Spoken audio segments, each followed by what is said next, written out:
Welcome to Journey TV. I'm your host, Yvette Craddock.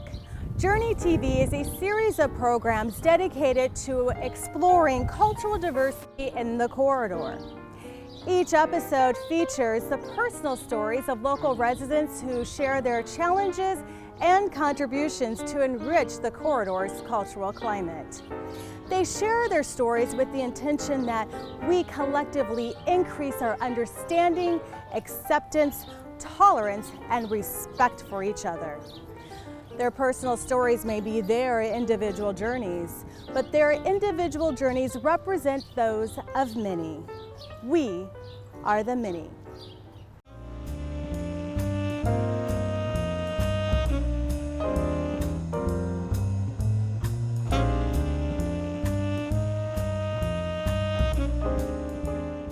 Jen grew up in a typical American household. The youngest of four, she was raised by her parents, Norm and Doris, in a loving, tight-knit family environment. It was clear from an early age that she had a thirst for adventure. Growing up on an acreage in Solon, Iowa, provided her the perfect outlet. Jennifer was about, maybe 9 years old. She wanted a horse. So what does Dad do? Buys an acreage with a horse, and not only one horse, 2 horses. So her girlfriend had a horse there. She had a horse named Bo. That horse was laying down out in the pasture. She could walk out in the pasture, sit on the back of that horse, he wouldn't move. If he stand up, she could run up behind him like John Wayne and jump like that on top of him. If I tried that, I'd go to the moon this way.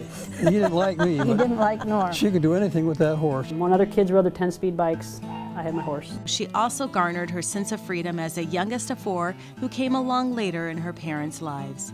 I was the baby, and so they wanted to play with me. I got a lot of attention. And they also moved out very quickly, so I was able to kind of be an only child and get all of Mom and Dad's attention. So it was very busy for me. I had the best of both worlds, I gotta say. I mean, Mom and Dad worked full time, but my sister always took me, my brother always took me. Sometimes took me where I wasn't supposed to go, but that's okay. I got to experience a lot. She's close with her brother and her sister too. It's a close family. Despite the age difference. Despite the age difference. A real good kid to raise. Surprises came along, but that was all right too. She was by far the most expensive kid we had. In her teens, it became clear that she excelled in sports. One stood tall amongst the others. She loved volleyball. She didn't care for track. She played basketball, and we never missed a game for volleyball from the time she was in 9th grade. Yeah, I was very good. It was my talent. There was this guy that my dad worked with, and he had a kid my age, actually a stepdaughter. And one of the things we would do while we were camping is we would all play volleyball together, and they would always encourage us kids to play, and that's why I fell in love with the game, because Leroy, we called him Uncle Leroy, he would, come on kids, and he would encourage us to play no matter how bad we were. And he encouraging us to play made me feel good about the game. So to this day, when I play volleyball, it's not about the competition. It's really about everybody really getting together and having a good time and laughing and joking and kind of plugging fun at each other. And that, to me, is what a sport is. So when people get competitive, I lose interest. Jen left volleyball behind in her hometown when she went off to college. I chose a college in Missouri that was fairly inexpensive because I knew they were going to be helping me pay for it. I worked full and part-time both while I was down there to help pay for it. As usual, Jen focused on her responsibilities. Because of her dedication to her goal, she continued to silence the truth about herself that she had kept a secret since junior high school. Let's go back to junior high, because you mentioned that was a pivotal moment for you. It was. I was not interested in the boys. I started to kind of clue in that I wasn't, that I liked girls, and I thought, I'm keeping my mouth shut, because there was a couple kids in our grade that were picked on for being gay, whether they were or not, I couldn't tell you now.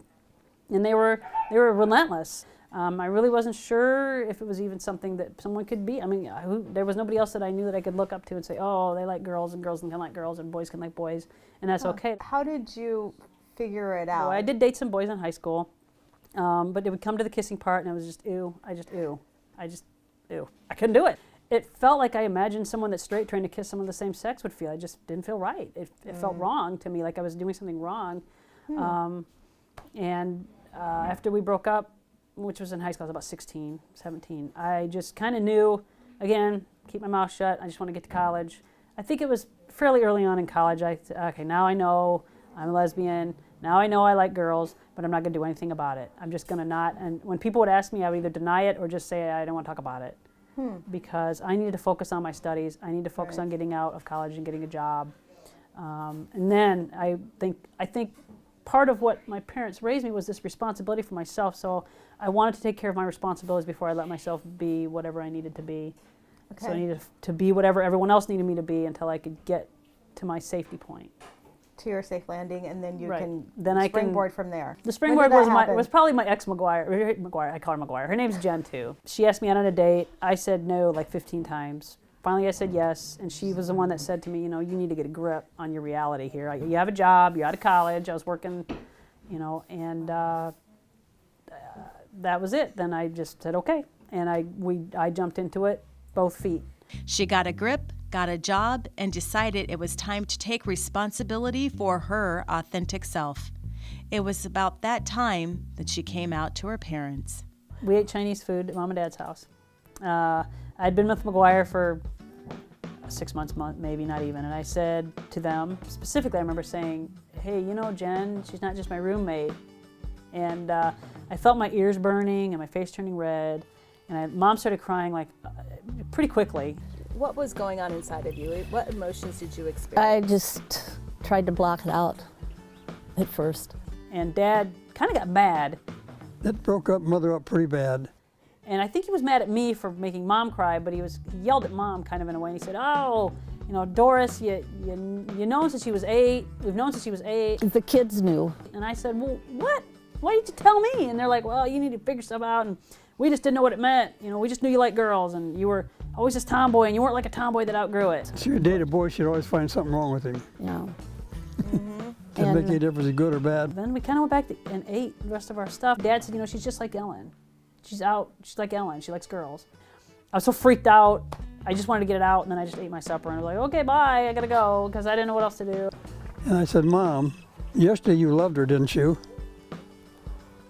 So nothing changed. So you love her today just like yesterday, so that's it. We've been there for her ever since.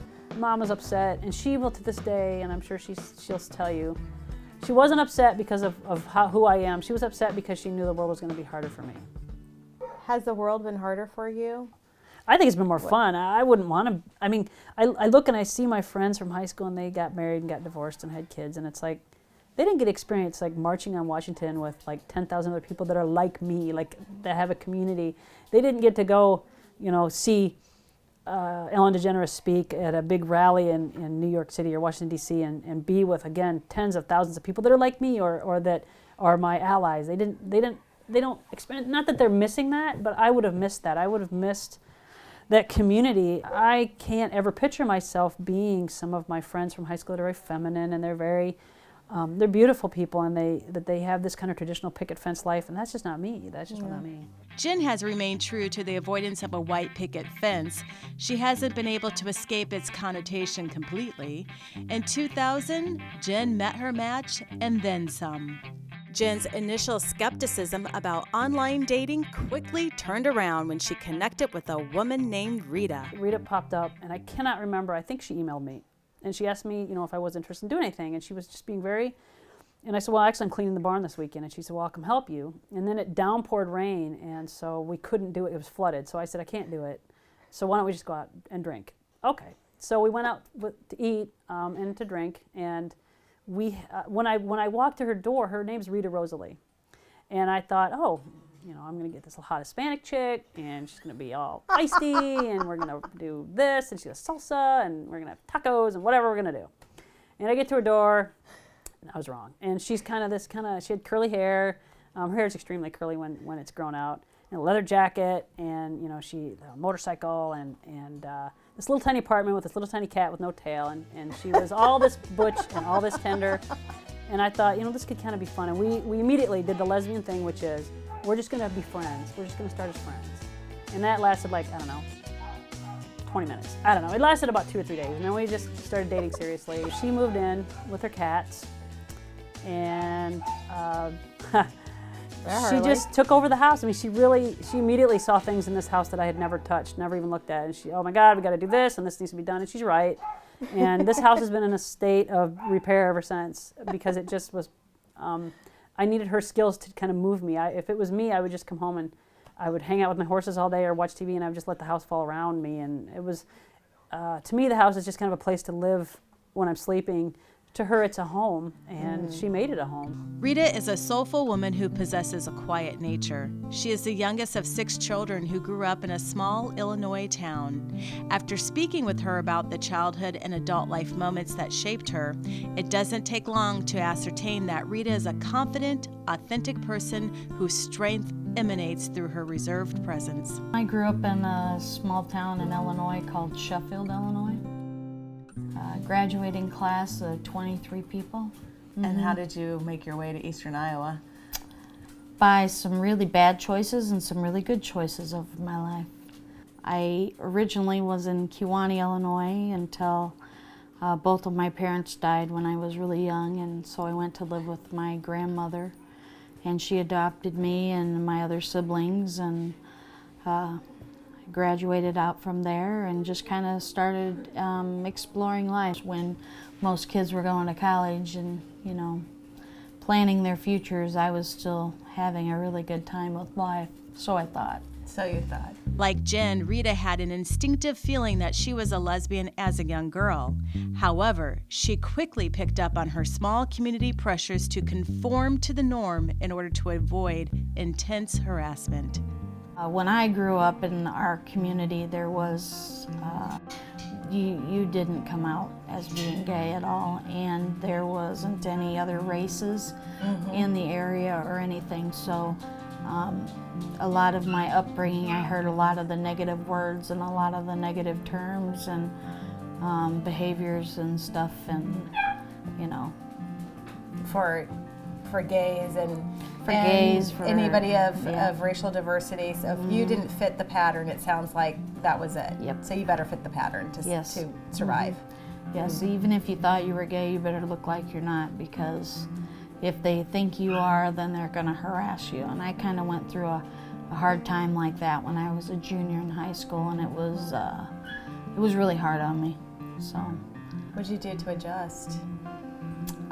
there wasn't a whole lot I could do. I just kind of like kept more to myself, and eventually it kind of all went away. It's one of the things I try and tell my kids when they're, you know, having issues. You know, sometimes the best thing you can do is not say anything at all and just pretend like it doesn't bother you, and eventually it goes away. Yeah, don't give it any energy.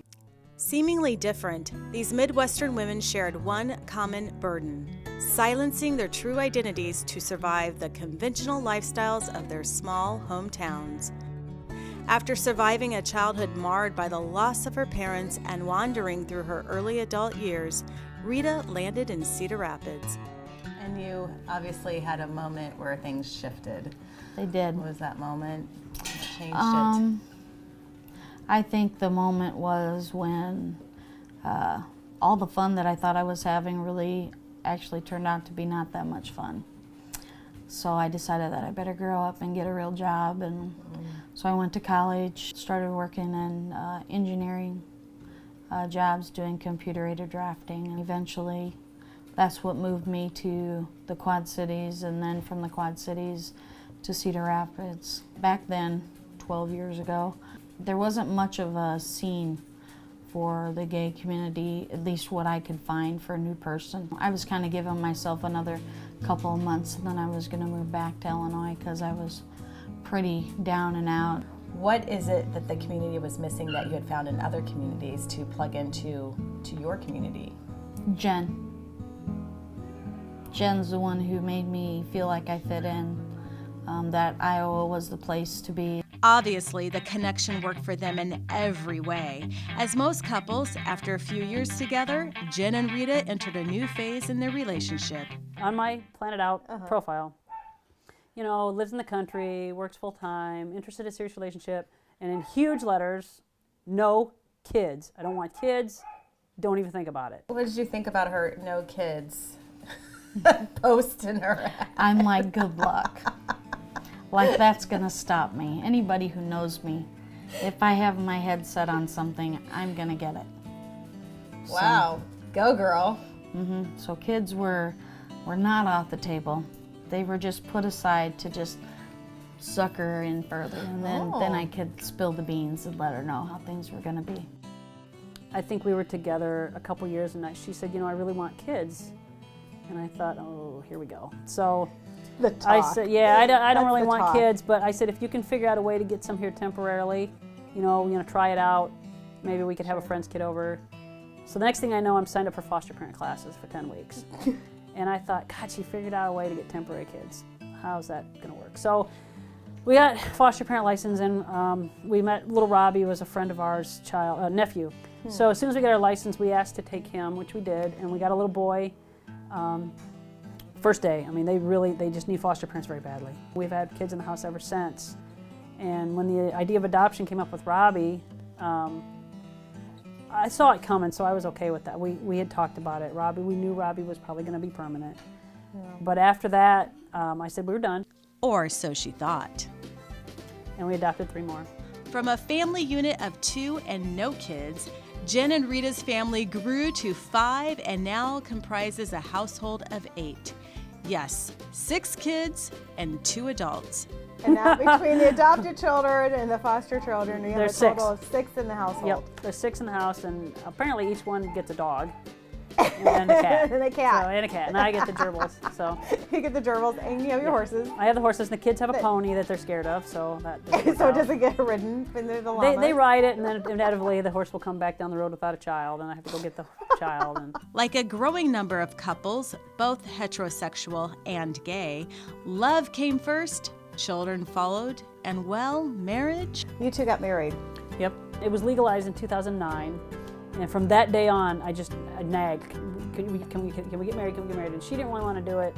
Her whole thing was she wanted to get married because it was important, either in a church or somewhere it was important to have a nice ceremony. And I was more like, no, I want to get married because I can get you insurance. And I can make sure the kids are protected. I was very, I didn't need anybody to validate our relationship. I don't really care. The marriage part to me was all about protecting the family and the kids. It was very much a legal thing for me, and she really wasn't interested in that. And then, when she saw the cost of insurance going up, and she realized that I couldn't protect the children. If something were to happen to her, it would be harder for me to protect the children with us not being married. So she finally relented, and literally I took my lunch hour, grabbed Danelle, my friend from work, and her husband, who is, oddly enough, a very right-wing Republican, and he agreed to be our witness. And she grabbed the 3 little kids that we had at the time, and we went up to the courthouse in Benton County. The judge married us, and I went back to work. For a non-traditional couple, their married home life reads like a 1950s TV show. Jen's the breadwinner, and Rita is the homemaker. She takes care of the house. She's the shopper. She does everything like that. Pretty much when I get home from work, I just eat supper and put the food away, and she has everybody cooked. She does all the lawn work, all the garden stuff. I just kind of do what she wants. When she says the garden needs to be worked in, what do you want me to do is what I say. The day-to-day, making sure everybody has clean clothes, making sure the kids are fed is a full-time job, and she does stay home full-time with the kids. Otherwise, I don't know that we could manage it. Living on the farm provides the kids with the feeling of freedom and adventure similar to Jen's upbringing, encompasses Rita's structure, and includes both of their commitments to each child, learning individual responsibility. The kids range from 6 to 16 and have varied personalities that make this family an interesting and exciting unit. Have you had any challenges at school with being children of 2 women? I'm the only one who goes to Roosevelt. I had problems with kids at school. They would bully me about the way I act and the people I live with. This one day when I was on the bus waiting to get to school, I had a little fight with this girl. We were yelling at each other, and she said I hit her, but she hit me, and then she went to her brother, her big brother who I had problems with, and he came up to me and he started threatening me.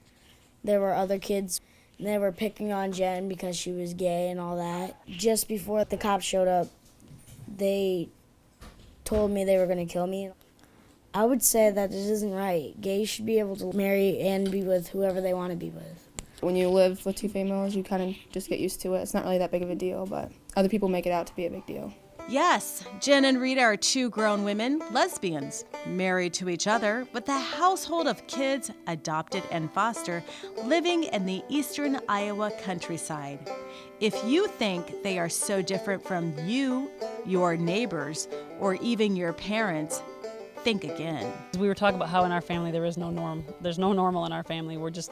I would like to see people see that that's the new norm, is there is no normal family. There is no family that's fitted into some kind of cookie cutter ideal. There's this false image that we have that for some reason we think that back in the, you hear people referring, to back in the 1950s there was this norm. There never was. There was just the idea that we would sweep the other families under the table and they didn't count. So I would really like to see people see this show and see us and in the community and realize that there is no truly norm family, that many different types of family can work and be completely functional and raise up and have good, healthy kids and good, healthy family relationships. What do you two feel that you need to do to further protect your children? For me, it's advocating for them, making sure that the school knows that we're aware of what's going on, making sure that the school knows we support them. I don't think they need special protection. I think our kids deserve equal protection, and no kid should have to go to school every day stressing. We are just like everybody else's family. Yeah, we have a few different people, in the family, but we all accept each other for who we are. We all love each other. We're all very caring people. We want to be important parts of the community. You can't hide your child from other people's values your whole life. You can't cover your head in the sand and pretend that there aren't families out there with different values and different ideals. They may not be more or less, they're just different. What do you think the heterosexual community, if you will, needs to know about the gay community? That we encompass the same amount of variety as the straight community. There's a variety of people in the straight community, just like there is in the gay community. And when you see people at Gay Pride, especially like Chicago Gay Pride, they're going crazy and they're taking their clothes off. You know what? Yeah, that's part of our community. Yeah. But if you go to the St. Patrick's Day Parade, you got drunk people and you got people. It's part of the community. Yeah, it is. And life would be boring if you didn't have all these varieties of people. And I think what they got to remember is we're your neighbors, we're your friends, we're your relatives, your family, and we're not here to recruit you or your children. But please don't talk poorly about gay people, especially in front of your kids, because you just never know. You could be doing damage, even if your child is straight. They have friends that are gay, they see people that are gay, and you're only doing damage.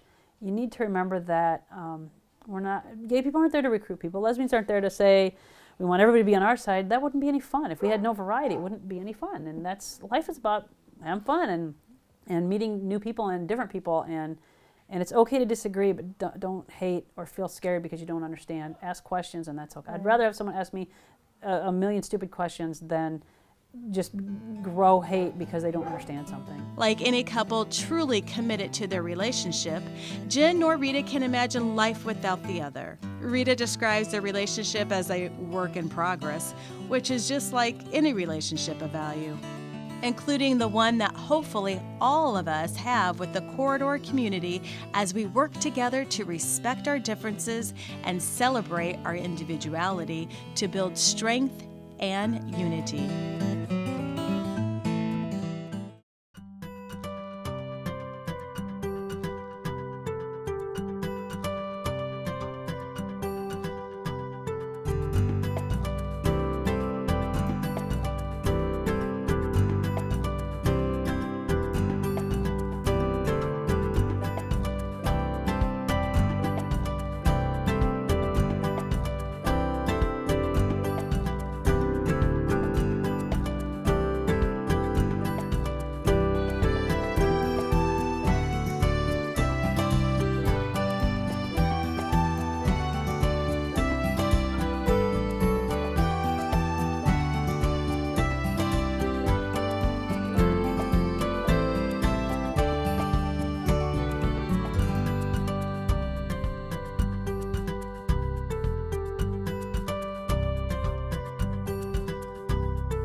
I lived in Cedar Rapids my whole life. It didn't seem like I had a care in the world.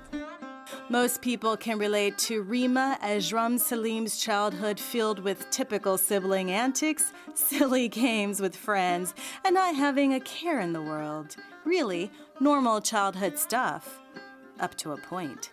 I felt like people didn't really understand, like they thought I was just like this weird girl who didn't belong. People just thought I was just so, even like more than a nerd, I guess you can say. Like, why is she always home? Like, why doesn't she ever go out? Why doesn't she ever drink? Why doesn't she ever do any of that stuff? But they never understood completely why. And so I was always the outcast compared to everyone. Like, I just never fit into that category with anybody. How did that make you feel? It hurt. It hurt because I didn't feel like they wanted to understand. They didn't want to learn why I couldn't do certain things. Sure. And then I was so tired of like them asking, like, oh, this boy asked you out, why didn't you go out with him? Or why didn't you go to the prom? Or like, why didn't you? I was like, by the end I was like, why? Like, seriously? It is not just about the financial things. It is more than that. It is about what Cedar Rapids is offering me, what Iowa provides me. Relocation was specifically for the position. I wanted to be in Iowa. Their reasons for moving to the corridor vary, but every day their numbers are increasing. Who are they? They are the millennials and our future. The corridor's ability to attract, recruit, and retain them is paramount to stopping the brain drain. Put yourself in the other person's shoes.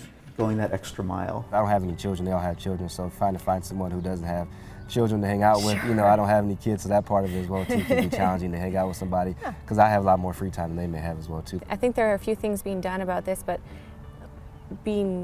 letting people know about those opportunities, I think, is something that the corridor could work on.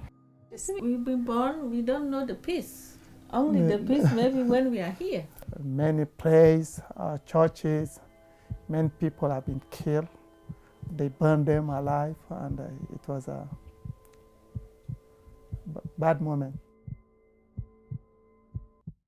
Isai and Bridget's sadness is palpable. The scars of repeated personal loss from the war are still etched on their hearts.